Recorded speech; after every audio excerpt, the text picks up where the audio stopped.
Yeah, thank you very much, James. I have a lot of questions here, and then I have a lot of people that will want you to train them, right?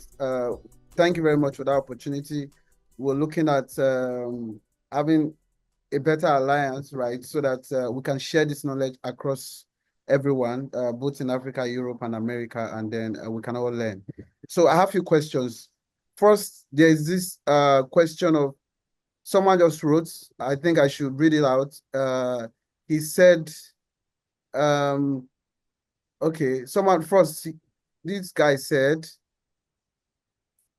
yeah, he's talking about manual testing. He said, where is this? Okay, What testing? yeah, he said, how do we gain hands-on experience for newbies coming into testing after going through theory aspects? That's the first question. Then the second question said, as How do an you get how do you get hands-on experience testing? yes, for newbies, yes. Right. Okay. I would say go find a website and test it. In fact, I'll give you one right now, although this is an advanced one. This is one that Christine is testing right now. And it's after a lot of work, she's finally ready to do this. So it's probably too much to ask of a newbie. But this is flightaware.com. You see this screen here? This is a live tracking of flights in the world. My question to you is, are all these icons correct? Is every flight here in the right place? Is all the data associated with this the correct data? This is really hard to approach if you're new to this. Are there any problems on this screen right now? And how would you know if there were any problems with like that flight right here?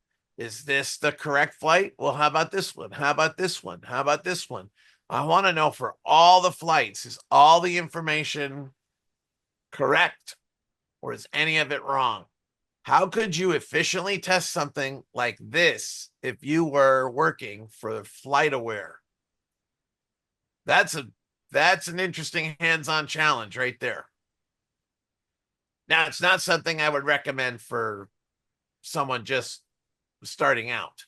Uh, I would recommend something a bit easier for someone just starting out. I'd probably do this one. This is xe.com. And we see that you can convert currencies and you can chart different currencies. We can view this currency chart.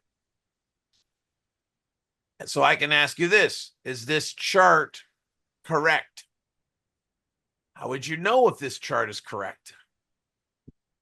How would you test something like this? How would you test this whole screen? This is a hands-on testing exercise. You can go to xe.com and you can try to test this right now. Now, remember how I said I teach. One of the things that I do, someone says, I want to learn testing. I go, okay, go test this. And then we see where they get stuck. I see where you get stuck. And where you get stuck, you tell me where you get stuck. And then I give you a little hint. Or maybe we talk together about what the problem is. But notice how different this is than the ISTQB method. The ISTQB method is to list a whole bunch of test techniques and say, this is a boundary technique. This is the equivalence class partitioning technique. But they don't actually give you a set of problems, real life problems, and say, test this. Because now you have to apply techniques. You have to invent techniques. But that's the way I do it. I would pick an interesting website. You don't have to pick the websites I just gave you. You could pick any interesting website and attempt to test it. And then write a report about how you tested it. And you might consider looking at Christina's site and looking at how she did her test reports, because every one of the test reports there, she wrote a draft of it and then I reviewed it, and then she wrote a new draft and I reviewed it, and it's probably, we went back and forth 10 times, 15 times on every one of the reports on there. We went back and forth a lot. She worked really hard to fix it. So she wrote all that stuff, but it was many iterations where I was asking her questions and asking her to do more and challenging what she wrote, and dealing with her telling me that she wasn't smart enough to be a tester about 150 times. And then now you look at what she did, you look at that website and say, oh, is this person not smart enough to be a tester? I didn't write any of that stuff. She did. I just reacted to it. And once in a while, I helped with the wording of a few sentences. Okay, I admit it, but that's not the same thing as sitting down and writing out the report. It's all work that she did. And Christina has never worked as a professional tester. She's a travel agent. But she did all this stuff. She did all this stuff that a lot of professional testers, I have not seen them do. So it's just so impressive to me. It's very impressive. Yeah. So pick a website, try to test it, write a report about what you did, and then you should find someone who you can talk to who is a sophisticated tester, and have them react to what you did. And that person might be me. You could come to me, and I might help you. The price that you pay to have me help you is you have to do a lot of work. So I invest my time when people invest their time. So that's the basic thing. So not a lot of people end up putting a lot of work into this. So I actually don't have that many students that I work very closely with, because I don't have that many students who do that much work. Yeah, But James, some do. Yes. yeah, James. There's another question here. With the new, okay, before I go to the AI talk, right? Someone said, what what someone is talking about, as a beginner in manual testing, what would you advise? The question of manual versus, people go into testing and then the next few months they want to learn automation. They say because automation testers. I don't distinguish between automated and manual. I just call it all testing. It's all testing. Some people write code, so I call them coding testers. So maybe you write code as part of doing your testing, or maybe you don't, but I don't see any value in speaking of manual testing. All testing is manual testing, but I don't like using that word because people associate it with manual labor, and they associate it with not knowing very much about anything. So I just say, don't call yourself a manual tester. Call yourself a tester. And then, are you the kind of tester who also can write code and write your own tools, create your own tools? If so, you might call yourself a technical tester or a coding tester and talk about that. There are lots of testers who are not coding testers, and I have lots of respect for these people. They have many skills, but I hope you don't call yourself a manual tester. It's just insulting yourself to do that. Okay, James, quick one. Someone said, where do you see testing in the next future with the new innovation in tech like AI and agentic AI? I think testing is more important than ever. I think, in fact, developers are going to have to become more like testers, because AI is going to do more coding, and the developers have to supervise that. And the way they're going to have to supervise that is by testing. So let me give you an example. This is something I'm working on for a new class, a new class material. But I'll give you an example. So I have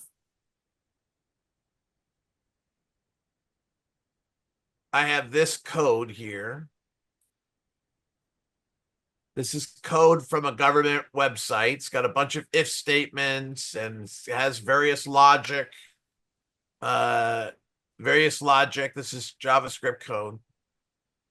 And I asked ChatGPT to create a decision table based on the code. So it created this. This is the decision table that it made. It took about 10 seconds for it to do it. Pretty impressive, wouldn't you say, God's power? Would you say this is impressive? Come again with the question. Sorry, I lost in a minute. This is a decision table that ChatGPT, an AI agent, has created. This decision table has been created based on this code. This is the code I'm trying to test. ChatGPT created a decision table, which is essentially a set of test cases. Well, And did it in 10 seconds. Isn't that impressive? well, it was fast returning the data, but are we sure these 17 or less than 17 scenarios will be able to cover everything we want? Exactly. And what I'm doing is I'm analyzing this because I think this is all wrong. It did it quickly and it looks good, but I think it's all wrong. So I am slowly creating my own version of a table by doing my own analysis of this code. And then I will compare with this, and then I'm going to show that that this is wrong. And part of why I'm doing that is I'm trying to help people understand you can't just believe what AI tells you. So there's lots of ways that AI can generate code or generate tests, generate test cases. But the problem is you cannot trust it. There's so many ways you can't trust it. But maybe we can use it to help us. Maybe it can help us get part of the way up the mountain.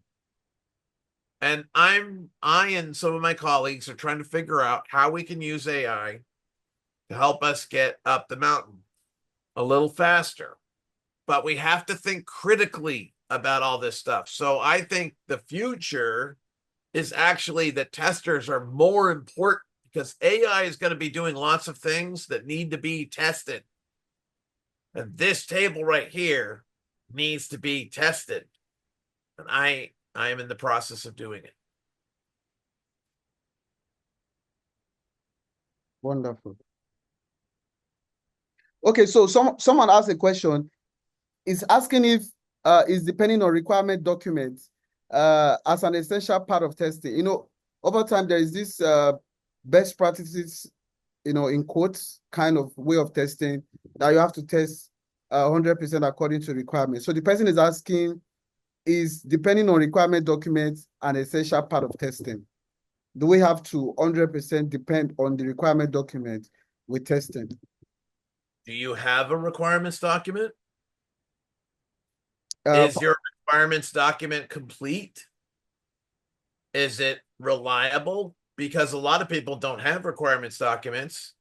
A lot of them who do have them, they're not complete and they're not reliable. And so, obviously, if you do not have good requirements, you can't exactly rely on them. You can't base your testing on them, can you? However, certainly anything that anyone gives me that is any sort of a requirement any sort of an authoritative statement of what we want, that is a very valuable thing for me in testing. I'm going to read it, I'm going to understand it, and absolutely I'm going to use that in my testing. So requirements-based testing is it. I actually use a broader statement. I call it claims testing. Claims testing is the process of validating the product against any claim that has been made about that product by somebody in a position of authority. So that includes requirements, but may also include things people say in meetings, things in emails, things on websites, any claim whatsoever, anything in the documentation, any claim whatsoever made by an authoritative person about what the product is supposed to be or do, absolutely I want to test against that. Is it essential? It may be essential depending on what industry you're in. So if you're in the regulated part of the industry, like testing medical devices, requirements-based testing is required. You cannot succeed without requirements-based testing. But in other parts of the industry, you can get along without requirements-based testing if you wanted to. I don't know why you'd want to. I mean, finding out what the requirements are is always helpful for a tester. But it's, if you're wondering, is it enough? It's not enough, because a product is always more than what the requirements say that it is or that it should be. Product is always more than that. For instance, I'll bet your requirements don't say anything about cutting and pasting, but cut and paste functionality is probably built into your GUI. It has to work, but probably that's not even mentioned in the requirements.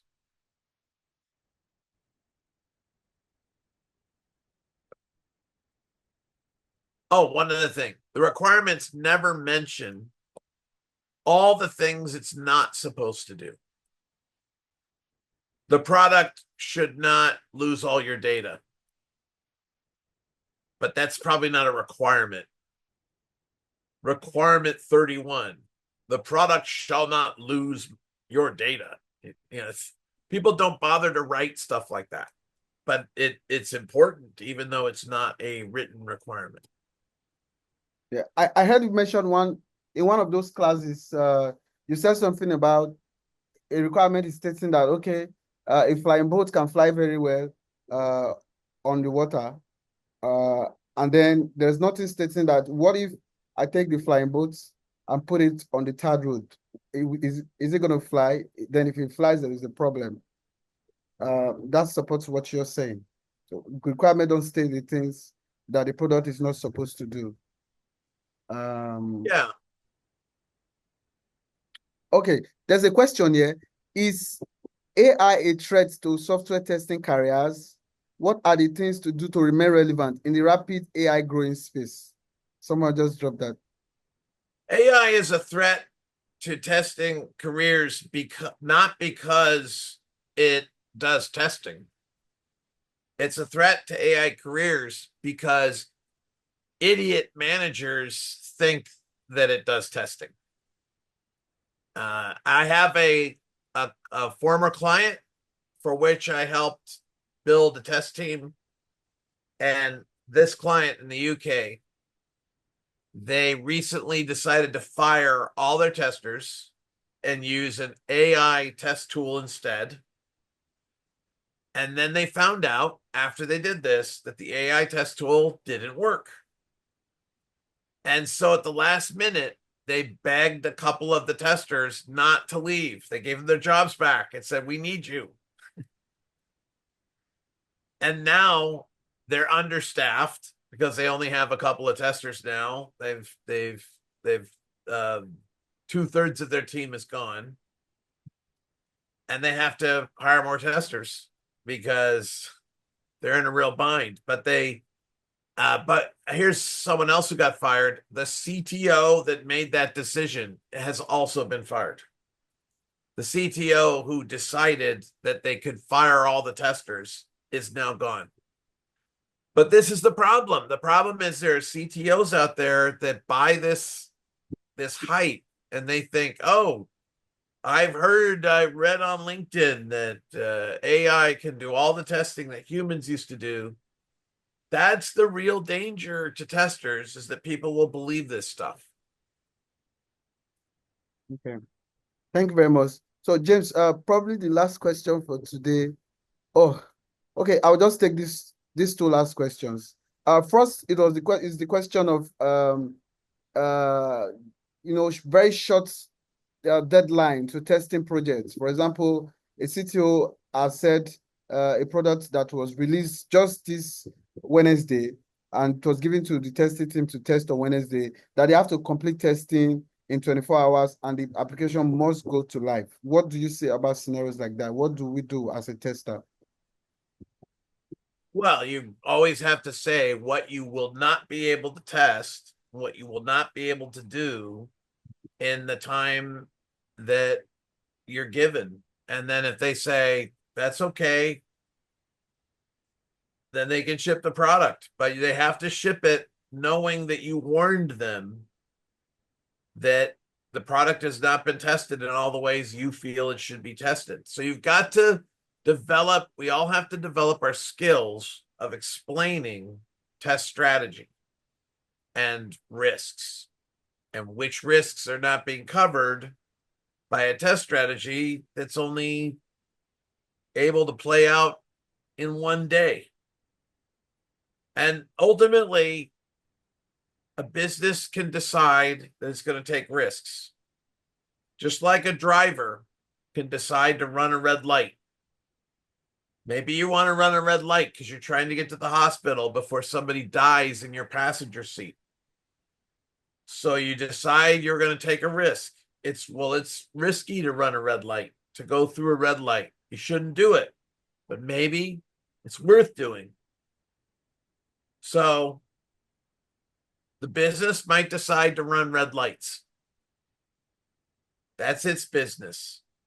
I don't run the business, but I want to make sure they know that they are taking these risks, that they're running these red lights.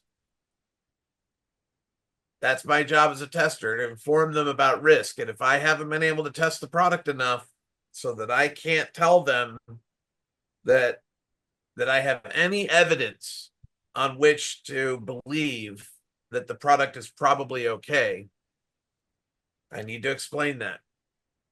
Yeah, I will just put the last questions together, all in one. This will be the last.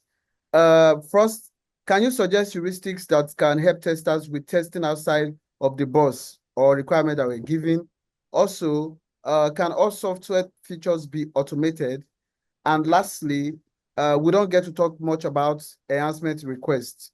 What's your advice on testers putting enhancement requests on all of their summary reports?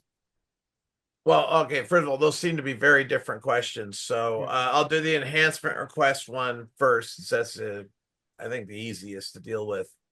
I think that it is quite valuable to make enhancement requests, but whenever you make an enhancement request, well, first of all, you need to understand what an enhancement request is.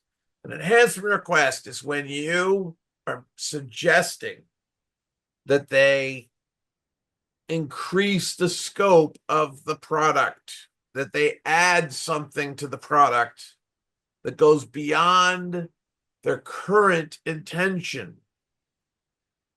So an enhancement request isn't just a request to make the product better because a bug fix makes the product better. It's a request to elevate our intentions for the product.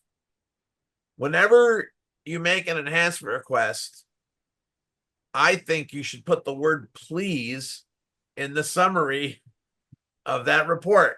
And you should say, please do this. Make it very clear that it's a request. And then in the request description, explain why you think they should want to add this to the product. Make the best case you can for why users would want it, why it would be good for the business.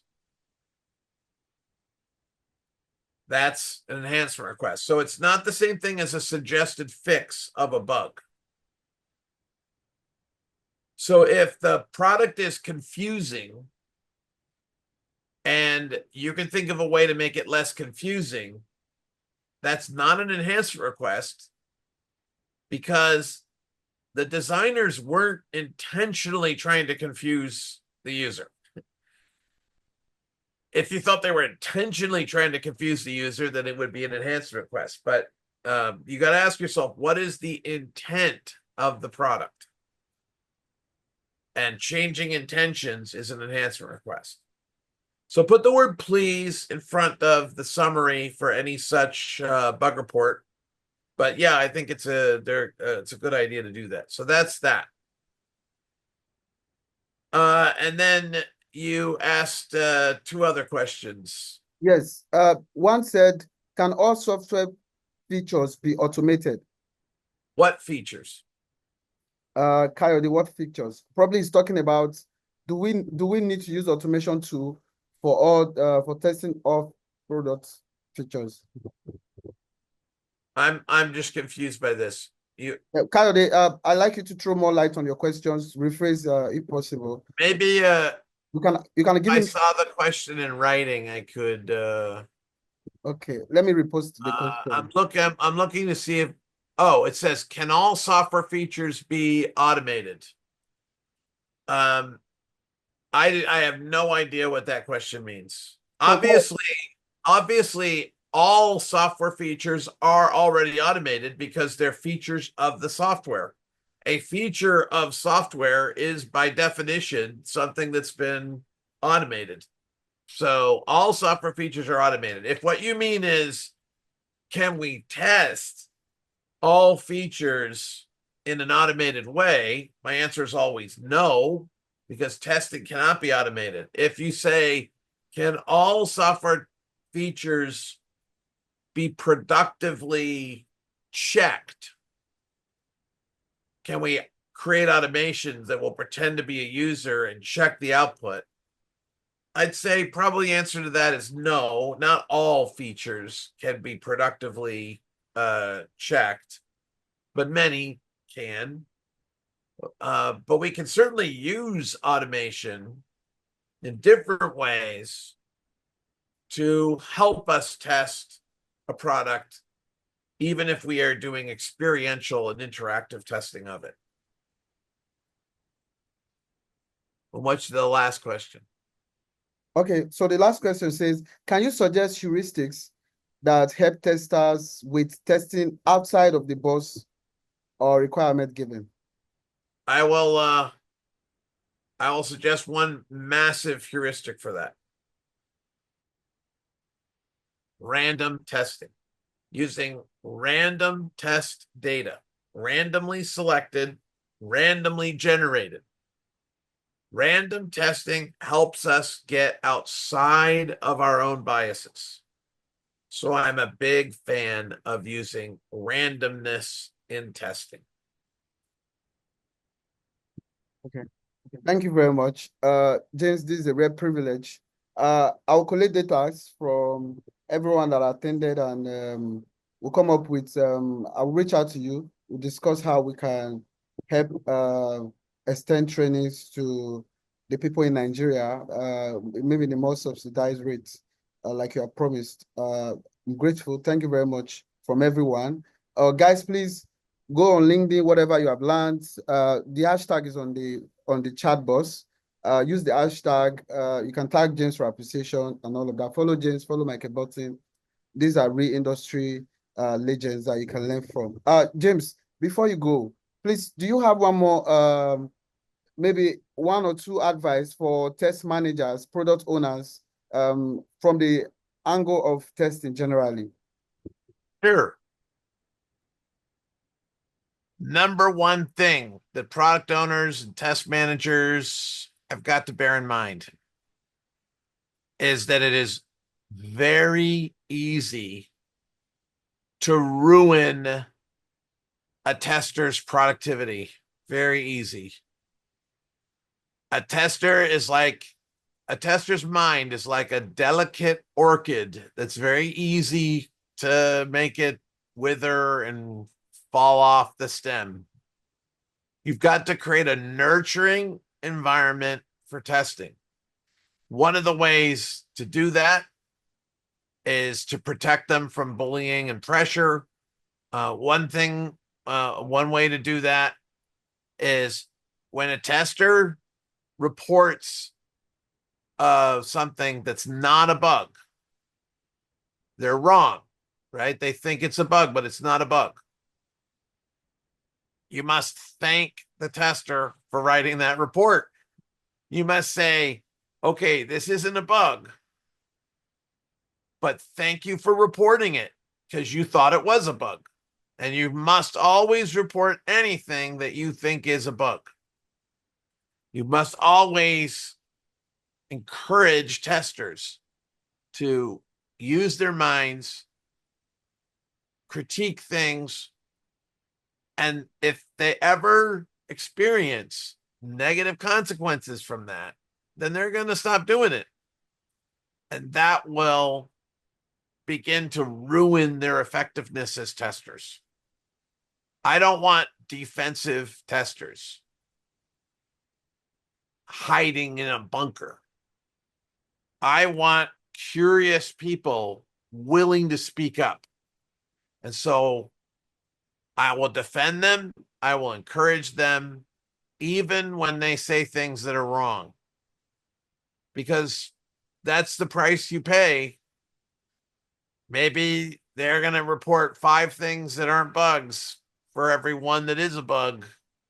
I mean, they'll get better over time at it when you explain why something isn't a bug, but you've got to always be aware of how even a slightly hostile atmosphere can ruin the productivity of a tester. And that means you don't get your money's worth from the tester. You're paying a tester, but you're not getting their best work. So that's the big job of a test manager and a product owner working with testers, is to protect those testers, encourage those testers, nurture those testers, make them feel valuable and important, or else you just won't get the productivity that you're hoping for. That's my big advice for them. Yeah, thank you very much, James. I really appreciate. Okay. Sam, I don't know if you have any other thing to add before we please drop No, anything for James good. Bach. I'm good. Thank you. Hello. Okay. Okay. Thank you, James. I really appreciate, and I know everyone to here really appreciate. We need people like you. Thank God we are both in this field together. And in the course of your training, I've been able to learn one or two. I think this is my second time of hearing you speak, and I really have learned a lot, which people here to have learned. And one thing I'm taking home is you said rapid software testing focused on testers and not on the testing. It focused more on being like a tester being responsible, which meaning that a tester must always take responsibility for testings. And another thing I love that you said, you also mentioned that rapid testing is a mindset, a skill set of testing that focus on the testing more quickly, less expensive, with excellent results. And more thing that I know everyone is going home with here is where you mentioned that we should pay more attention to the bug you missed. This will make you a strong tester because you learn from it. Thank you so much for pointing this out and also helping us to grow. We'd like to see more of this, and I really appreciate your efforts. And I think one more thing, James, before you leave, I think you should just say little thing on because I know most people are worried about, because I saw it among the posts that you said ISBK is a scam. So I know most Nigerians or Africans will love this certification a lot, and most of us engage in this certification. But when you say it is a scam, it's like, what are we going to do next? What are we going to do next? So I think they're taking your money, and I think they're not giving you that much value for it. But I should say this. I forgive anyone who feels that they must go through ISTQB certification in order to keep a job or to get a job. I know I forgive you for that. So don't think that by going that way, you are forsaking any possibility of me or people like me respecting you. Because all of my friends, we understand that life is hard and you got to do everything that you can do to get work or whatever you think is going to get you work. I'm not angry at people who are getting certified. I'm angry at the certification people for putting you in this position, because I was there when they created the ISTQB and they asked me to be a part of it. And I refused on ethical grounds, and they shrugged and went on with their thing anyway. They know perfectly well what respectable people think of them. And but there's lots of money to be made. Millions and millions of dollars have been taken in by them, spent on God knows what, I guess houses in the tropics or something. Um, and I wish I could profit that way too. But I have this problem, and that I need to have the respect of my wife and my son. If they would just die so that I could do anything I wanted to make money and not have them looking at me with sorrow in their eyes, then I too could be part of the whole. Except Christina wouldn't respect me. And so I have to wait for her to die too. And all my other friends and students, anyone who looks up to me knows I can't let them down. So I can't be a part of it. And you might not feel you are powerful enough to speak out against the ISTQB. I am speaking for you. They can't touch me. They can't do anything to me that they haven't already done. So my professional rivals have already marginalized me as much as they possibly can. They've tried to cancel me because I'm so mean. They'll tell you that I'm very angry and I'm very mean, and why am I so mean? Well, you can judge for yourself whether I sounded like I was being mean to any of the students, any of the people trying to do good testing. You judge for yourself whether I abuse those people. The people that I attack are powerful people who are trying to advance themselves by standing on your back and taking money from people who are afraid that they'll never be able to get work. But I forgive anybody who gets the certification. In fact, if you get the certification, you'll be well suited to know what that certification did not do for you. Lots of people with certification come to my classes and don't do very well on my exercises because the certification didn't prepare them to think like a tester.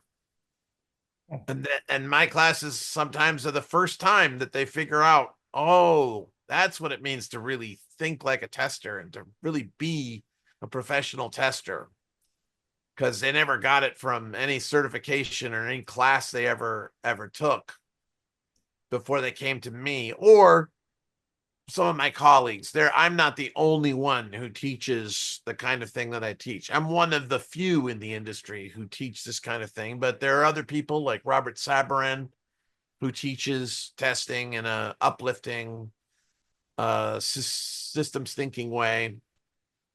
And there are even people I'll name Elizabeth Hendrickson. Elizabeth Hendrickson and I are not on speaking terms. She hasn't spoken to me since I had a big argument with her 20 years ago.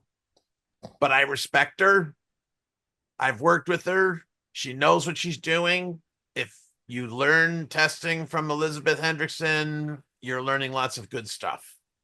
So I don't even necessarily have to agree with or be friends with some people that I respect in the industry who are better than what I'm complaining about.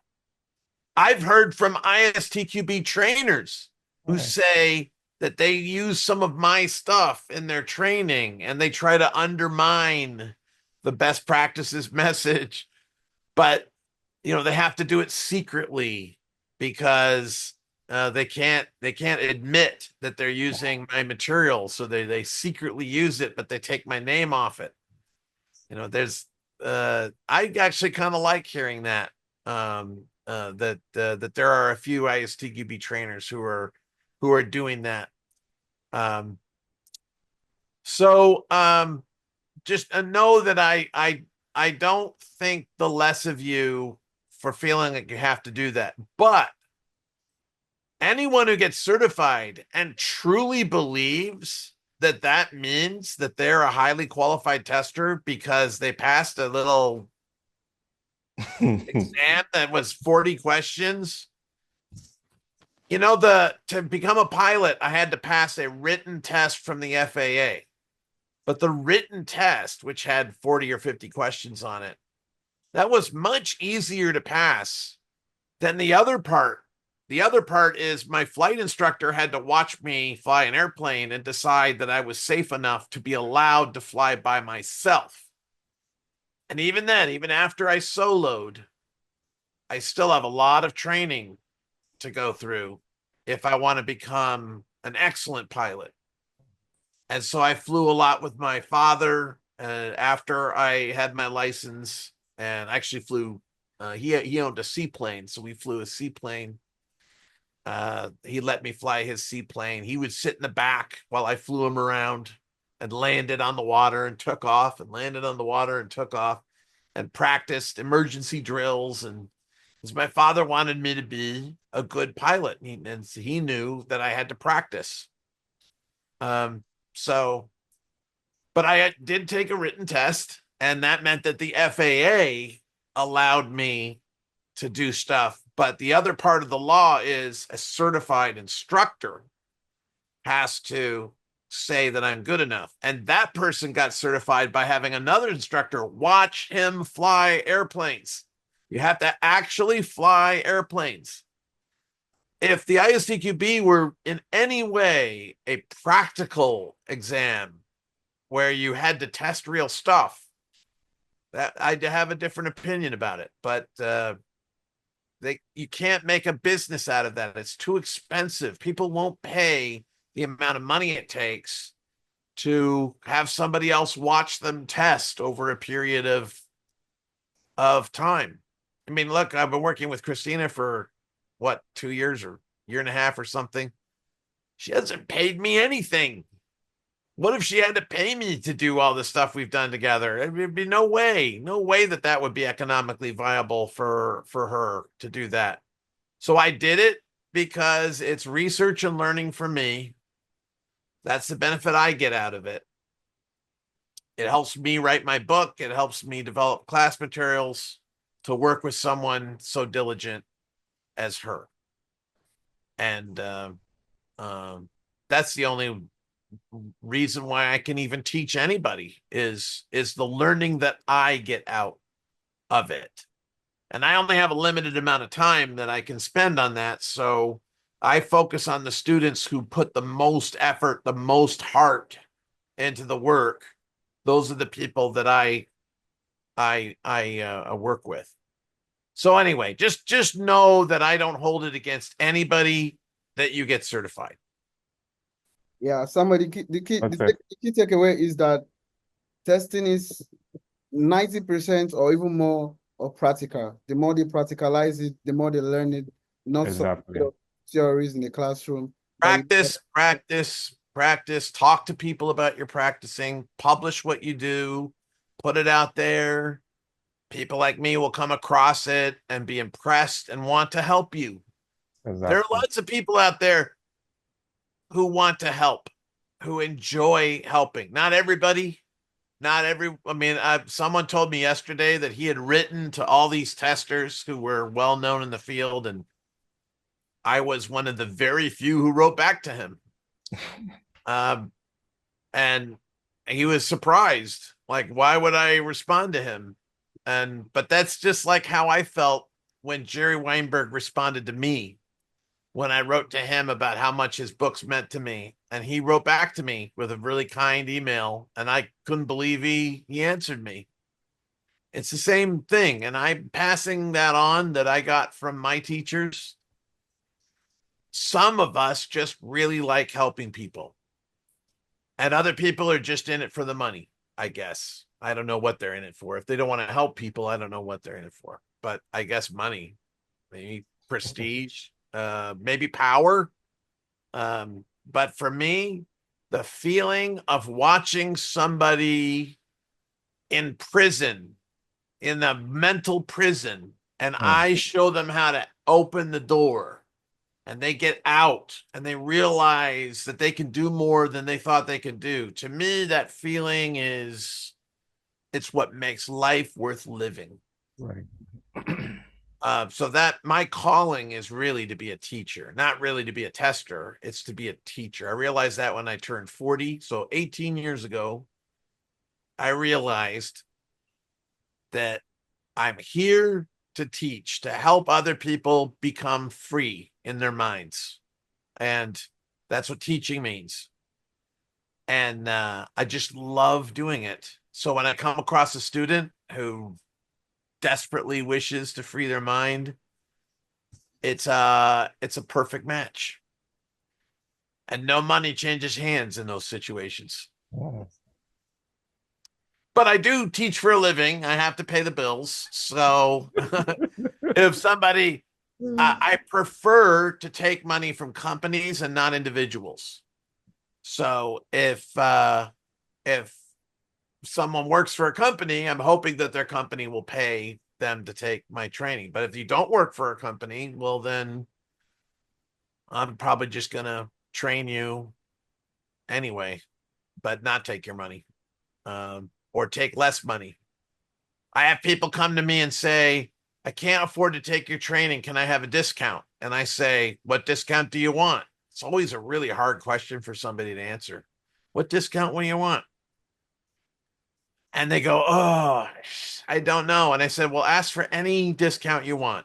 And they go, oh, I don't know what to ask for. And I said, you can ask for 100% discount. And I said that to one person who I think was from Nigeria. And she said, no, I can't ask for 100%. That wouldn't be right. Like, so she asked for a 90% discount. She wanted to pay something. So I appreciated that. And I let her into the class. You know, she was out of work. No one was going to pay this bill for her. So, but I don't publicize this. I know there's 130 people I'm looking at on this. So I'm hoping that no one stays around for this part of the recording, because I don't publicize I define a soft skill as the kind of skill where it's a matter of subjective opinion how good you are at it. So a hard skill would be like doing mathematics and getting the right, arithmetic and getting the right answer in your arithmetic, or even to some extent coding is a hard skill. Soft skills are things like listening, reporting your work, that kind of thing. I would say that to be a tester, you need general critical thinking.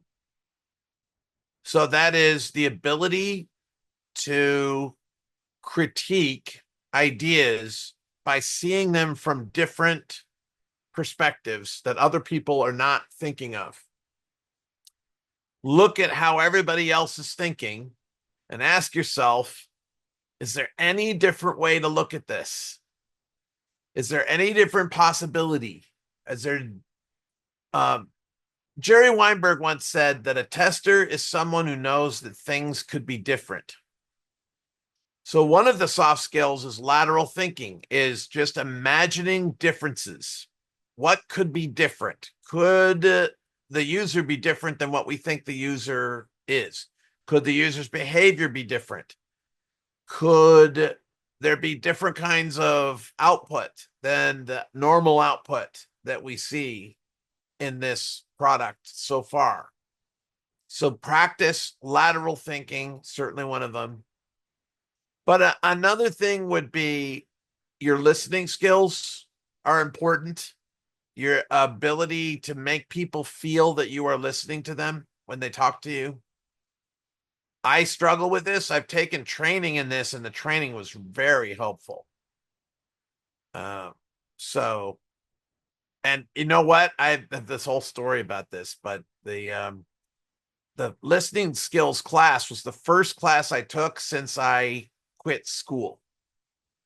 So I was very nervous when I sat down in the classroom for the first time since I had quit school. And I was going to take this listening class. And I was the first one in the classroom. First one.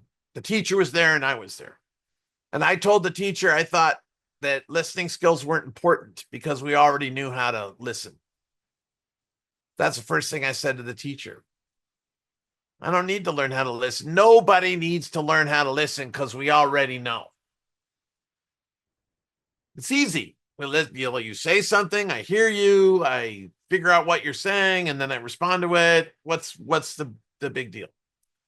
And what the teacher did in about 30 seconds is she completely transformed how I thought about that entire subject.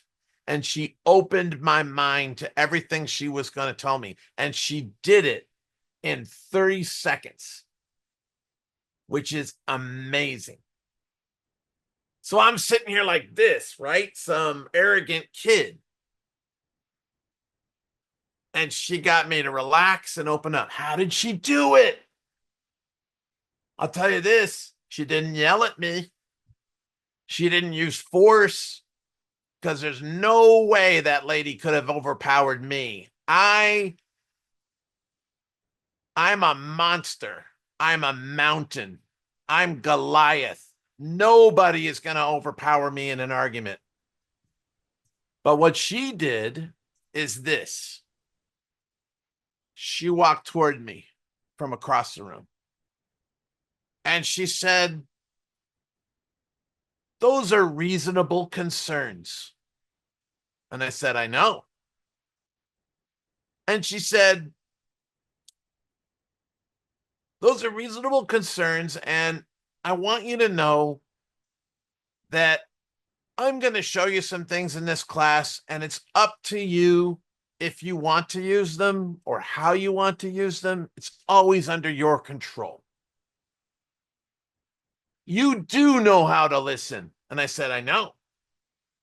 All I'm going to do in this class is help you practice some things to give you an opportunity when you're not under pressure to work on some skills that, again, you already have, but maybe you can practice working on them in a low pressure situation to get a little bit better, to refine your techniques.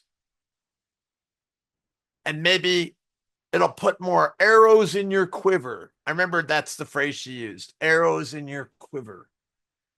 So here she is offering the warrior ammunition, but she's not throwing stones at him. And I immediately relaxed.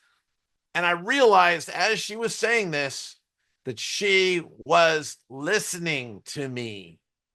She was practicing the thing that she wanted me to learn. And that is the most persuasive thing for me, is when people practice what they want me to learn. 30 seconds it took her, and I became her biggest fan, her best student, ready to listen to anything she had to say. Because instead of saying, "Shut up, kid, I know what I'm doing. Who the hell are you?" Instead of feeling threatened, she showed herself to be graceful and caring and giving. And that brought out the best in me. It set me up for my whole career. I went back to her. I found out who she was and went back to her years later, and said, "You opened my whole career for me because of 30 seconds of 1 hour of one day when I was ready to close down. And you saved me from that. Good job." Actually, it's one of the reasons why I wanted to be a teacher, why I feel like it's right for me to be a teacher. Is I want to create moments like that for other people. So there's a soft skill for you. Influencing people without using authority or threats, by listening to them. You don't have to be hard or harsh to be a tester. I heard from a student recently that she thought she might not be hard enough to be a tester. Well, you don't have to be hard to be a tester. It depends on who you're working for. Unfortunately, there's lots of people that are not easy to work for. They expect crazy things from testers. And so it helps to have a thick skin. It helps to be tough. It helps to be assertive. But none of that is necessary for testing if you're in an environment where the leadership understands testing and respects testing and wants to get from you what you are able to give. So I learned these lessons long ago. I used to hire only argumentative, combative people into my team. And then one day I hired a charming, soft-spoken female. And the first thing she did is she went to the developers and she said nice things to them. And they turned over all kinds of stuff that it turns out they were hiding from me. They wouldn't give it to me. They wouldn't give it to anyone on my team because we weren't being nice to them. But they turned it over to this woman that I hired the previous week because she smiled and she spoke softly and respectfully.